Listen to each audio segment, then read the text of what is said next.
حضرت مریم رضی اللہ تعالی عنہا کو اللہ تبارک و تعالی نے بغیر باپ کے جناب عیسیٰ علیہ السلام عطا فرما دیے۔ اب اس بات کو جب لوگوں کے سامنے پیش کیا جائے گا، لوگ کیا رائے دیں گے، یہ بھی تو ایک مشکل کام ہے نا۔ وہ خاتون، وہ پاک باز عورت جس نے اپنی زندگی کے سارے اوقات ہی اللہ کے گھر مسجد میں گزارے، جس کی ماں پاک ہے، باپ پاک ہے، خاندان پاک ہے، اس خاتون کو بغیر باپ کے جب گود میں بچہ لے کے لوگوں کے سامنے جانا ہے تو کن رویوں کا سامنا کرنا ہے، یہ آپ سمجھ سکتے ہیں۔ کسی شاعر نے کہا تھا کہ الجھے الجھے بکھرے بکھرے روز و شب دیکھے گا کون، لوگ تیرا جرم دیکھیں گے سبب دیکھے گا کون۔ لوگ تو ظاہری حالات کو دیکھتے ہیں اور فیصلہ کر دیتے ہیں، سبب کیا ہوا تھا، وجہ کیا بنی تھی، تصویر کا دوسرا رخ کیا، اس پر تو غور ہی کوئی نہیں کرتا۔ اور پھر مخلوق تو فنکار ہے اس درجہ کے پل بھر میں، سنگے در کعبہ سے بھی اصنام تراشے، تم کون ہو کیا چیز ہے داغ کبابی۔ لوگوں نے تو مریم پہ بھی الزام تراشے، بڑے بڑے باعزت باوقار لوگ، اور ذرا سا کہیں کوئی نقطہ لوگوں کو نظر آتا ہے تو لوگ اس نقطے کو بہت بڑا قصہ بنا لیتے ہیں، بہت زیادہ داستان سرائی کرتے ہیں، نیک لوگوں کو بڑی تکلیف پہنچاتے ہیں۔ لیکن اگر وہ شخص سچا ہے اور اپنے رب کی بارگاہ میں وہ صاف ہے تو پھر اسے زیادہ وضاحتیں دینے کی ضرورت بھی نہیں، اور ویسے بھی جب لوگ بہت زیادہ مخالفت کر رہے ہوں تو وضاحتیں دینا کام بھی نہیں آتا، اس وقت صفائی دے کے انسان مزید الجھتا چلا جاتا ہے۔ حضرت مریم کی گود میں جناب عیسیٰ علیہ السلام تشریف لے آئے تو جناب مریم کو حکم تھا کہ آپ نے بولنا ہی نہیں، آپ نے بات ہی نہیں کرنی، آپ خاموش رہیں۔ وہ خاموش ہیں، بچہ پنگوڑے میں ہے، قوم کے سامنے ہے، تو قوم بڑے سخت نظروں سے دیکھتی ہے، بڑے سخت جملے کہتی ہے، اور انہوں نے کہا کہ مریم یہ بچہ کہاں سے آ گیا، آپ بھی نیک، آپ کا باپ بھی نیک۔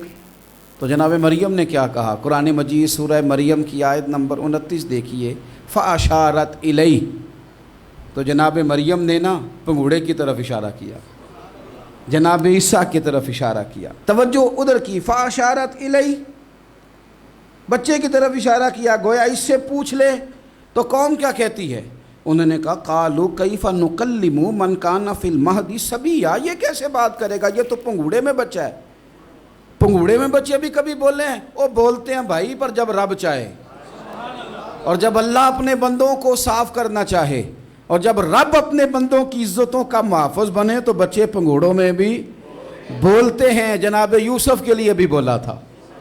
جناب عیسیٰ بھی پنگوڑے میں بولے تھے، جناب جریج کے لیے بھی بولا تھا، بچے بولتے ہیں، لیکن کب، جب رب چاہے۔ کیسے بولے گا، یہ تو پنگوڑے میں ہے۔ لیکن جب انہوں نے دیکھا نا بچے کی جانب، آپ نے منہ سے نہیں کہا، وہاں تو حکم تھا چپ رہنا ہے، وہ خاموش تھی، پنگوڑے کی طرف اشارہ کر کے کہا اس سے پوچھ لو جو پنگوڑے میں ہے۔ تو جناب عیسیٰ پنگوڑے سے بولے اور سیدھے ہاتھ کے اشارے کر کر کے بولے، کیا کہتے ہیں، فرمانے لگے قال انی عبد اللہ۔ عیسائیوں نے کل کلاں کو کہنا تھا نا وہ اللہ کے بیٹے ہیں، تو انہیں بات ہی یہاں سے شروع کی، کہنے لگے لوگوں سنو میں اللہ کا بندہ ہوں۔ بات شروع یہاں سے کی، جو کل بات ہونی تھی آج اس کا اظہار کیا، کہنے لگے انی عبد اللہ، میں اللہ کا بندہ ہوں، آتانی الکتاب، مجھے کتاب دی گئی ہے، وجعلنی نبیّا، اور رب نے مجھے نبی بنا کے بھیجا ہے۔ 10 منٹ پہلے جناب مریم کے بارے میں رائے لوگوں کی اور تھی، اور 10 منٹ کے بعد اور تھی، 5 منٹ پہلے باتیں اور تھیں اور 5 منٹ کے بعد باتیں اور تھیں۔ جب رب بندوبست کر دے، جب اللہ اہتمام کر دے، میرے بھائی ضروری تو نہیں کہ ہم پریشان ہی رہیں کہ یار یہ کام میں نے کیا نہیں، میرے کھاتے ڈال دیا گیا،